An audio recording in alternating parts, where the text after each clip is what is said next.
Visi klausimai turi atsakymus. Visos problemos yra išsprendžiamos.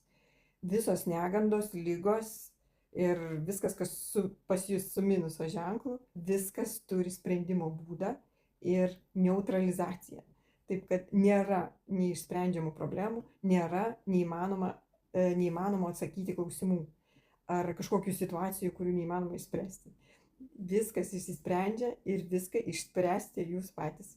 Ateikit tik sužinoti tuos raktus ir instrumentus, kaip tai padaryti. Pajudinkit savo galvelę, šiknytę ir leiskit savo sužinoti ir pasiduoti tam informaciniam srautui, kurį galėsite generuoti nieko neprarasdami.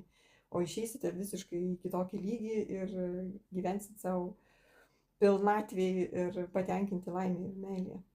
O mūsų tikslas koks? Nėra čia jokių didžiųjų tikslų. Tikslas tiesiog prisiminti, kas iš tiesų mes esame. Tai aš jums pademonstruosiu, paduosiu tos raktus, kurie bus kaip lengviausias kelias į šitas žinias. Ir galėsite tais instrumentais lengvai manipuliuoti. Iki susitikimo, Marija. Registruokitės nuorodą čia.